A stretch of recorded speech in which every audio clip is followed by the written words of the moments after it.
38 e 39.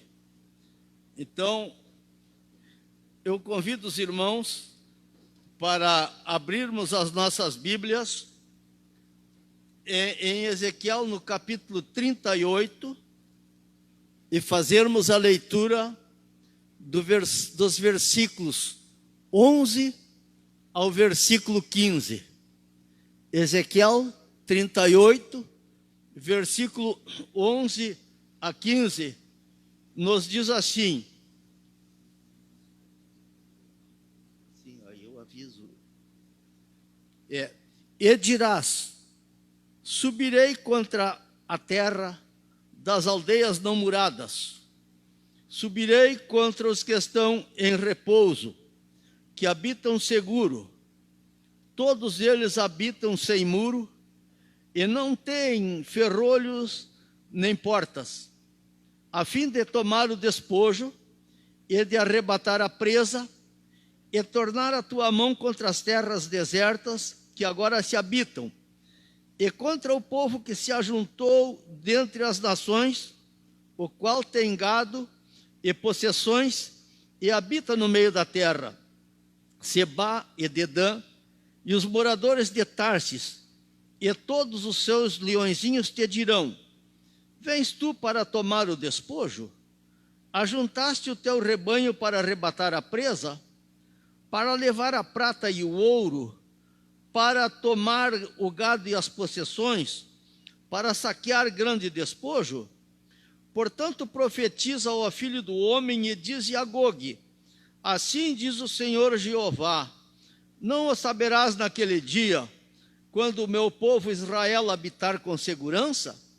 Virás, pois, do teu lugar, das bandas do norte, tu e muitos povos contigo, montados todos a cavalo, grande ajuntamento e exército numeroso. Irmãos, a Rússia é o maior país do mundo em extensão territorial.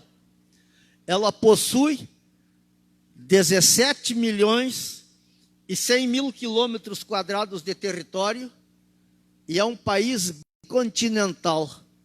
Ela projeta-se do leste da Europa até os confins da Ásia.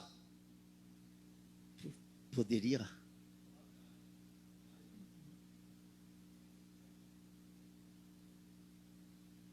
Ela projeta-se, então,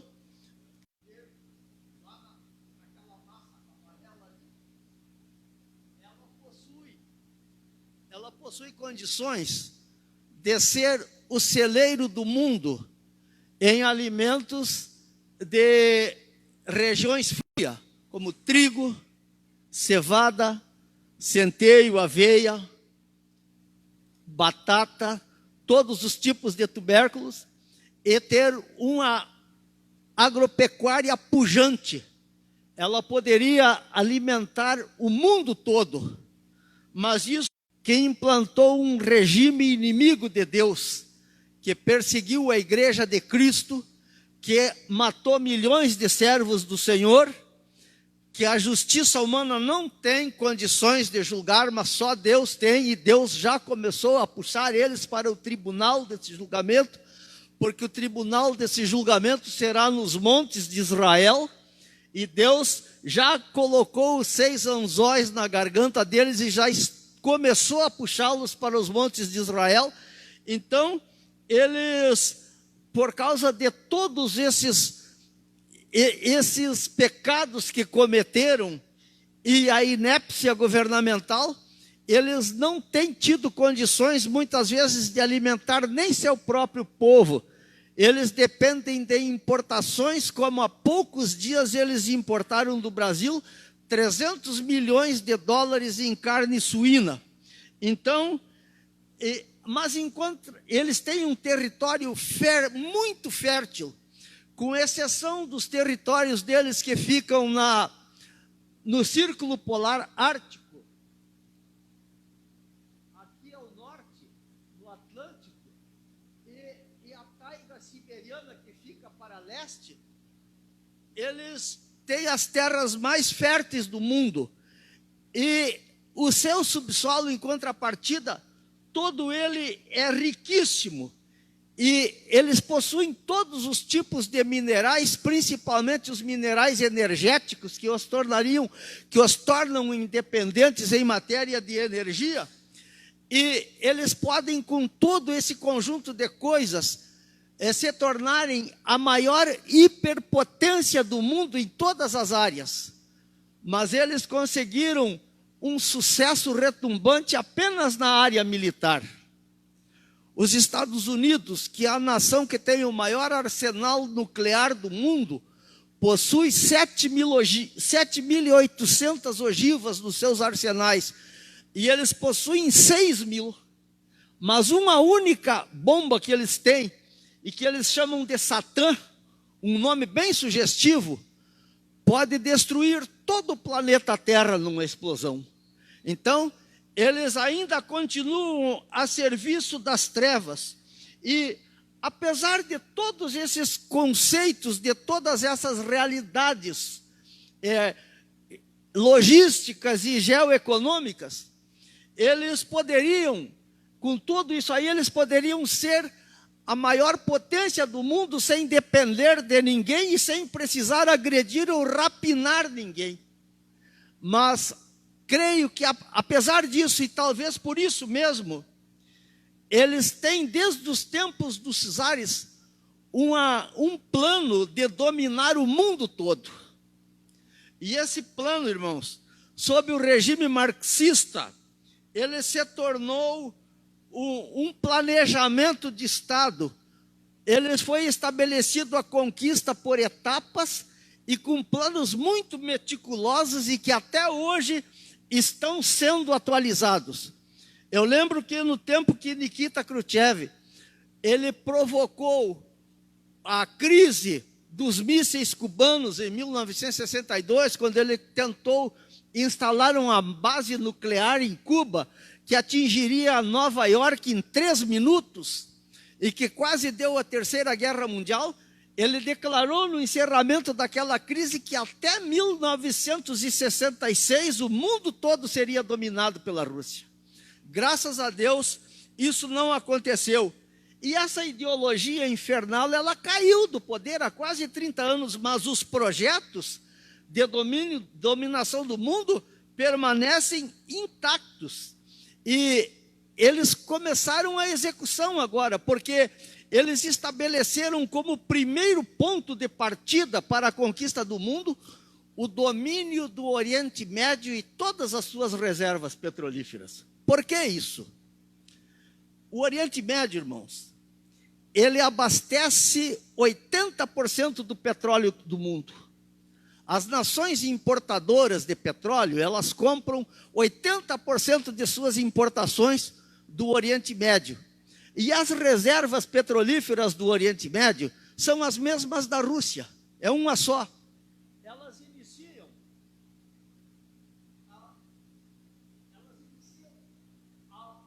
aqui perto da Ucrânia, ali assim, e descem em linha reta até o Oriente Médio. Elas passam Ucrânia, Moldávia, Geórgia, Turquia, Irã, Arábia Saudita, Iêmen, Sultanato de Omã, Emirados Árabes Unidos, e o Iraque e o Kuwait. Todas as nações petrolíferas é um lençol só de petróleo, é uma única reserva. E, irmãos, petróleo, desde que a gente estuda a história, como ele começou a ser usado como insumo energético, ele tem sido maldição para quem possui e poder para os que dominam. Então, muitas guerras foram alimentadas pelo petróleo de nações industriais poderosas que ocuparam nações fracas para explorar esse insumo energético. Então, a Rússia, ela tomou essa decisão porque nos seus planejamentos estratégicos eles sabem que quem tiver o petróleo na mão tem o poder. Então, eles hoje invadiram a Ucrânia. A Ucrânia possui grandes reservas petrolíferas, grandes reservas carboníferas, ouro, prata, pedras preciosas, urânio, carvão e, além do mais, dentro dos seus 603 mil quilômetros quadrados de território, que fazem dela a segunda nação da Europa em extensão territorial, ela possui riquezas florestais e agrícolas que fazem com que ela pontifique na região como um tipo de Itália oriental. E além disso, ela possui ao sul o porto de Odessa, que é um porto permanentemente navegável. Nós vimos que os portos do norte da Rússia, que no Atlântico, principalmente o de Murmansk, eles congelam no inverno, não podem ser navegáveis. E pelo sul, a Rússia tem vias permanentes de navegação. Então, no tempo da União Soviética, quando a Ucrânia pertencia à Rússia, não havia problema, mas agora ela se tornou uma nação independente. E as ambições imperialistas do Putin levaram, então, a criar esses problemas de fronteira e anexação desses antigos territórios da União Soviética. O primeiro a cair foi a Crimeia. Agora, eles entraram na Ucrânia, porque eles querem, principalmente, além dessas riquezas, dominar o porto de Odessa, que fica numa baía de aproximadamente 50 mil quilômetros quadrados de massa líquida, que permite à Rússia exercer domínio econômico e militar sobre todo o Mar Negro, que são de 432 mil quilômetros quadrados. Então, caindo a Ucrânia, logo cairá a Geórgia, que fica ao sul da Ucrânia. Cairá também a Moldávia. Todos eles pertenceram à antiga União Soviética. E, a partir dali, o poder será projetado em direção à Turquia. A Turquia hoje, irmãos, ela é aquela nação ali,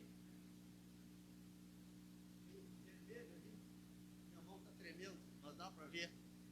Ela tem 700 mil quilômetros quadrados de território. Ela possui reservas petrolíferas, reserva de diamante, de alumínio, que é um material estratégico para a indústria aeronáutica. Ela possui quartzo, feldspato e outros minerais estratégicos que estão também na mira da Rússia. E eles são hoje dominados, governados por um regime islâmico favorável à Rússia. É um regime radical que subiu ao poder através de uma eleição fraudada com o auxílio da Rússia. Os russos apoiaram lá dentro, inclusive, levantes armados. E o Erdogan é um ditador aliado da Rússia, hostil ao Ocidente, aos Estados Unidos e principalmente a Israel. Ele já permitiu que forças terroristas palestinas partissem de seu território para atacar Israel, em apoio ao Estado Islâmico e à ditadura síria de Bashir al-Assad.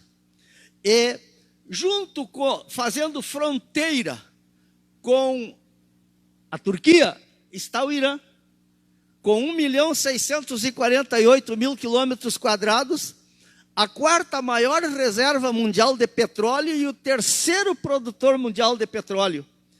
E que, auxiliado pela Rússia, eles montaram um programa nuclear que eles dizem ser pacífico. Mas de pacífico não tem nada. O objetivo do Irã é destruir Israel através de um ataque nuclear de surpresa. E todo o equipamento do programa nuclear iraniano pertenceu à antiga União Soviética, que foi fornecido pela Rússia de Putin. Então, irmãos, por que a Rússia faz isso? Porque a Rússia é uma nação que tem uma tradição que chamam nação escorpião. Conta uma história que um escorpião queria cruzar um rio e não sabia nadar e pegou uma carona com um sapo. O sapo levou ele na garupa. Quando chegou do outro lado, ele ferrou o sapo. Então, a Rússia fez isso com todos os seus aliados. Usou eles enquanto pôde, precisou e depois dominou. Transformou em colônias deles. E isso é o que vai ocorrer com Turquia e Irã. Então, Turquia e Irã unidos, nós vamos encontrar no sul da Turquia o Estreito de Dardanelos, que eu já falei para os irmãos. O Estreito de Dardanelos, ele liga o Mar Negro ao Mar Mediterrâneo. Então, o Estreito de Dardanelos, no tempo do apóstolo Paulo, era chamado de Ponto, onde o apóstolo Paulo pregou o evangelho. Depois, mais tarde, foi chamado Hellesponto. Ele tem aproximadamente 700 quilômetros de comprimento, uma largura que varia de 1,2 a 1,5 quilômetro e uma profundidade de 45 a 90 metros. Ele proporciona uma navegação em fila indiana, mas eles entram pelo Estreito de Dardanelos, Mar Egeu, que é um apêndice do Mediterrâneo, e saem no Mediterrâneo.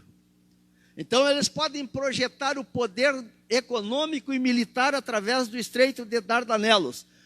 Eles saindo ali, eles bloqueiam militarmente Israel e o Líbano. Israel tem no Mediterrâneo o porto de Haifa. Israel, irmãos, é uma nação poderosa, mas tem só 2 portos marítimos internacionais. Um é o porto de Haifa, no Mediterrâneo. E o bloqueio do porto de Eilat, no Golfo de Acaba, no Mar Vermelho.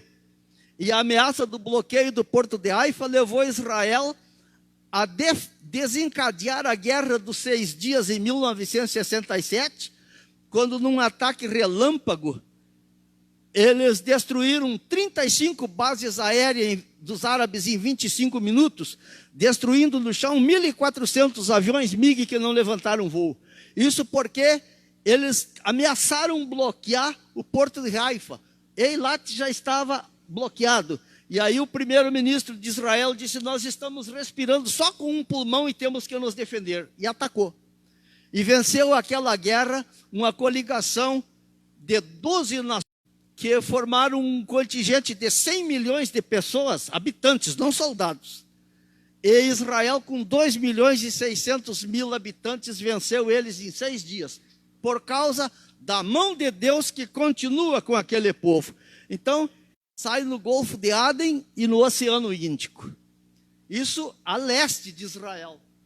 Vem para cá. Aqui já quase na costa africana. Eles saindo ali, eles envolvem o Iêmen, que é uma nação árabe petrolífera, que é a descendência dos filhos de Abrão com Quetura, o sultanato de Omã e os Emirados Árabes Unidos. A oeste do Irã, o Irã faz fronteira com a Arábia Saudita. A Arábia Saudita, aliada do Irã, ela domina quase toda a margem direita do Mar Vermelho. Apenas o Golfo de Acaba ao norte é da soberania israelense. À esquerda do Mar Vermelho está as nações africanas: Etiópia, a Somália, a Eritreia e o Sudão. Todos eles inimigos de Israel. E lá no fim, o Estreito de Bab el-Mandeb.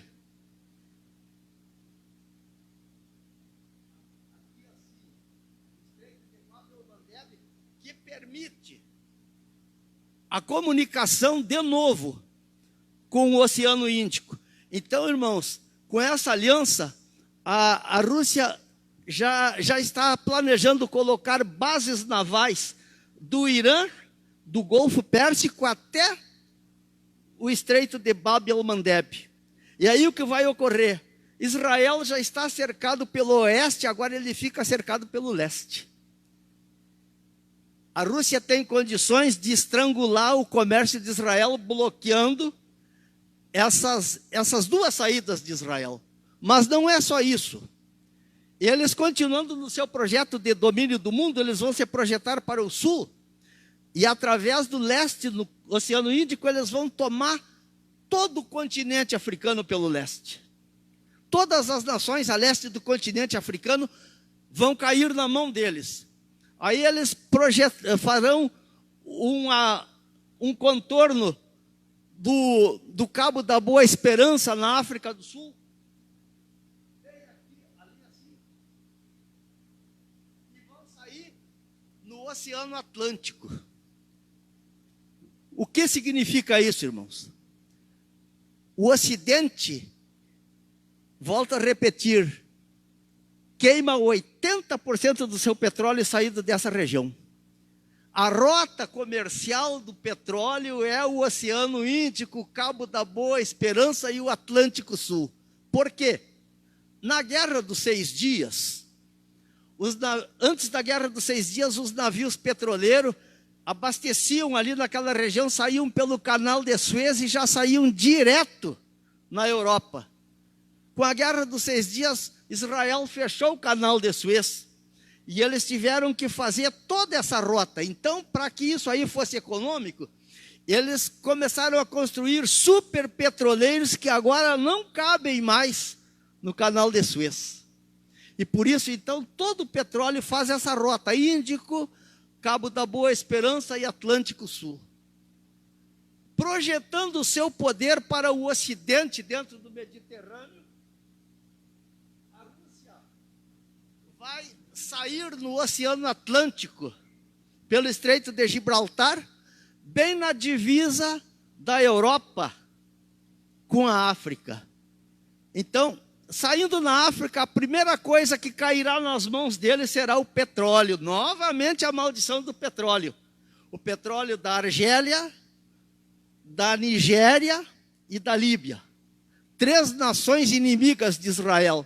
E mais ao sul, Angola. Então, a África ficará cercada norte, sul, leste e oeste.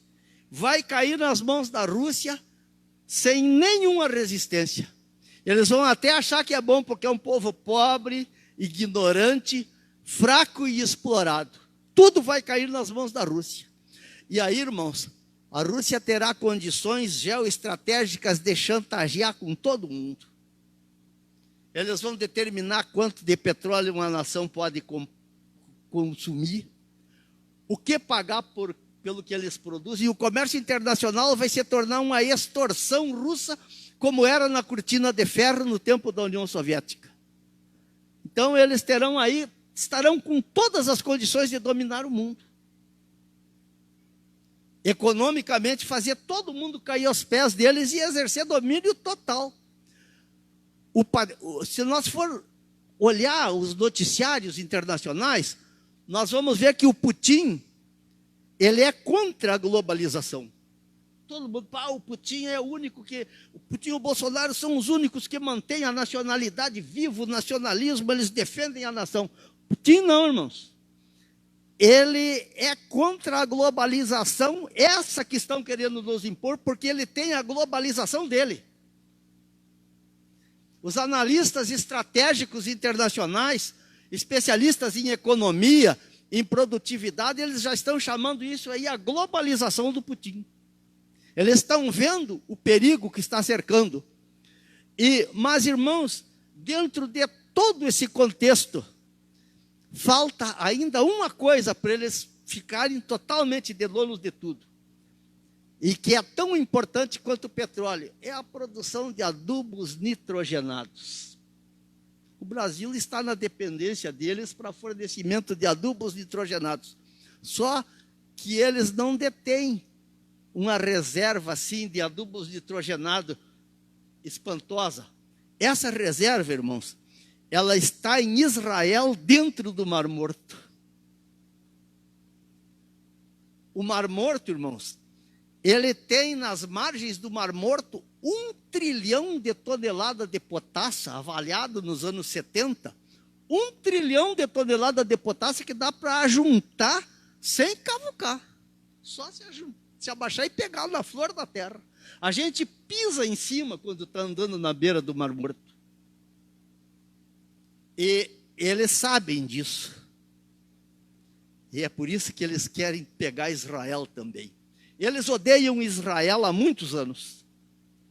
Quando foi criado o Estado de Israel em 1948, eles liberaram. A recém tinha terminado a Segunda Guerra Mundial e o mundo todo estava iludido com eles, pensando que eles eram heróis. E eles liberaram em massa a imigração de judeus da União Soviética para Israel, na esperança de que eles fundassem uma nação comunista no Oriente Médio e ajudassem eles a pegar o Oriente Médio. Os judeus saíram de lá e viraram as costas para o comunismo e construíram uma nação super moderna, uma nação que chega a ser um perfume, parece um jardim de bonita, super desenvolvida. Israel é um laboratório científico, tecnológico, irmãos, alvo da espionagem industrial de todo o mundo, até dos Estados Unidos e da Rússia.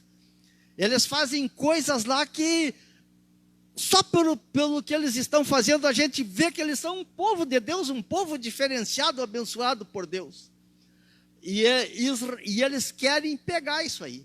Então, eles querem a tecnologia de Israel e querem todo o potencial de fertilizantes de Israel, e são inimigos de Israel. Então, nós vimos no culto de terça-feira passada que eles estão envolvidos em 6 crises no Oriente Médio, todas elas profundas, e que eu creio que sejam os 6 anzóis que Deus colocou na garganta deles e já começou a puxar para os montes de Israel. O apoio ao Estado palestino, isso aí é desde 1956, quando eles incentivaram os árabes a atacar Israel na guerra do Canal de Suez. E eles então apoiam a criação do Estado palestino, que já foi criado. Israel cedeu territórios altamente desenvolvidos para eles e que hoje são territórios decrépitos, decaídos, e que só servem de base para o Hezbollah e o Hamas atacarem Israel. São bases terroristas. Eles estão envolvidos na ditadura, no apoio à ditadura síria de Bashar al-Assad, que é outro inimigo de Israel. Eles estão envolvidos, entre aspas, no combate ao Estado Islâmico. Eles estão envolvidos no programa nuclear do Irã. Eles estão envolvidos no apoio aos separatistas curdos do Iraque e da Armênia, e estão envolvidos nos levantes muçulmanos radicais da Turquia. São 6 crises. E eles então, irmão, eu creio, eles vão chegar em Israel. Eles vão depois que eles fecharem esse cerco no continente africano e dominarem a rota petrolífera do Atlântico Sul, eles vão começar a pressionar Israel, como eles começaram a pressionar a Ucrânia. Israel, que está sedento de paz, ele vai começar a fazer concessões. E eles, quanto mais concessões fizerem, mais eles vão fazer. E vai chegar um momento que Israel não vai ceder. Eu creio que será quando eles exigirem a devolução de Jerusalém para o mundo árabe. E aí, irmãos, vai ocorrer então o final, segundo eles, exitoso, de domínio do mundo. Eles vão invadir Israel. Eles vão invadir Israel confiantes no seu poder militar, que é muito grande. A Rússia tem hoje um exército ativo de tempo de paz de 1.014.000 soldados e tem 3 milhões de reservistas. Isso aí é um exército que, reunido, é maior que a população de algumas nações. Eles fizeram uma aliança com a China, que é outra nação escorpião, uma aliança de conveniências para a China abastecer eles logisticamente, e eles estão seguros de que uma nação pequena como Israel não resistirá a eles. Só que eles não vão enfrentar Israel, irmãos. Eles vão enfrentar o Deus de Israel. E aí a coisa é diferente.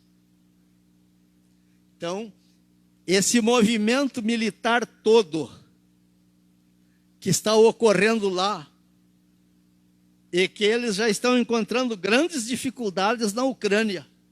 E não é por causa do exército ucraniano, é porque a igreja na Ucrânia está orando dia e noite. E Deus está com o seu povo. Eles vão achar, irmãos, que vai ser muito fácil. E aí eles vão ter um encontro com o Deus que eles negaram a vida toda, a existência.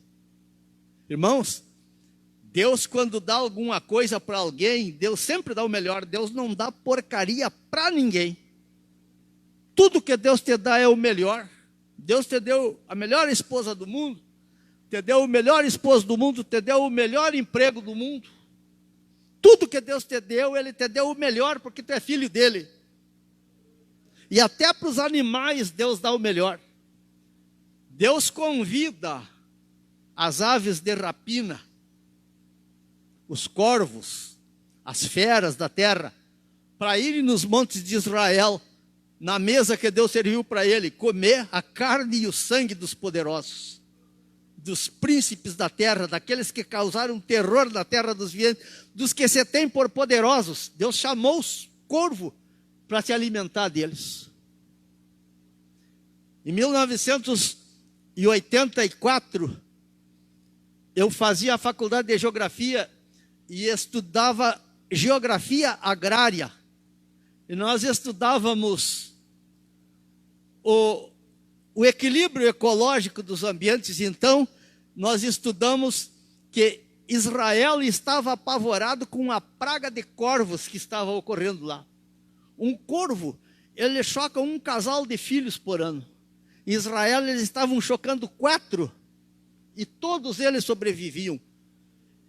No aeroporto de Lod, em Israel, tem guardas para espantar os corvos, porque já deu acidente aéreo de corvos serem puxados pelas turbinas para dentro e provocar um acidente aviatório de graves consequências. Então, irmãos, os convidados já estão no local da festa. E nós, irmãos, estamos no local da festa? Nós temos uma festa também, sabe por quê? Porque antes disso Jesus vai arrebatar a igreja. Jesus está voltando, irmãos. Nós temos que estar como soldados treinados. Um soldado velho, quando ele entra em forma, né, irmão? Está com o seu fuzil na mão, o clarim tocou, cessa a vontade. Ninguém precisa dizer para ele, está tocando, cessa a vontade. Ele, na mesma hora, cessa a vontade. E ele sabe toda a sequência de toques, sentido, ombro, arma, apresentar arma, ou se tocar em armar baioneta, ele sabe tudo, só pelo toque. Israel, irmãos, é o clarim de Deus para nós. Israel, nós temos que olhar para ele, é o clarim, é o relógio. Jesus está voltando. Isso aqui, tudo que eu falei, irmãos, não é terrorismo. Isso aqui é a palavra de Deus nos alertando que Jesus está voltando. As forças, a palavra de Deus está se cumprindo. O inimigo já começou a se movimentar. Lá em Israel tem um grupo de oficiais do Estado-Maior das Forças Armadas que estudam Ezequiel 38 e 39. E eles sabem que isso vai acontecer. E eles argumentam o seguinte: o Império Romano não existe mais. Todos os impérios que se levantaram não existem mais. A Alemanha nazista desapareceu, a União Soviética desapareceu. E Israel, ao longo de 2000 anos, sobreviveu. É tudo isso porque temos um Deus. Esse Deus vai nos conduzir à vitória, custe o que custar. Eles que não conhecem Jesus estão crendo. Nós que somos de Jesus, que lutamos pela fé, temos que crer que Ele virá nos buscar. Meditem nisso, irmãos. Israel será invadido. Logo, logo. As forças já estão descendo em direção a ele. É tudo em linha reta. Pode botar no mapa uma régua lá na Ucrânia e botar para o sul, vai sair lá em Israel. Israel é o geocentro do mundo. Assim como Santa Maria é o coração do Rio Grande, Jerusalém é o coração de todo o globo terrestre. É um ponto fulcral que quem quiser dominar o mundo tem que estar lá. Só que quem vai dominar o mundo é o nosso Senhor e Salvador Jesus Cristo. E nós, sua igreja, seremos com Ele reis e sacerdotes. Irmãos amados, o nosso tempo passou. No próximo culto nós vamos estudar a invasão de Israel e o que vai acontecer. E no último culto nós vamos estudar as consequências para todo o mundo, principalmente na área econômica. Eles serão esmagados, irmãos, mas não vai ficar nem um pouquinho bom para o resto do mundo. Porque o mundo está de mal a pior. E Jesus está permitindo isso para que nós, Igreja de Cristo, enjoemos isto aqui e tenhamos desejo de estar com Ele.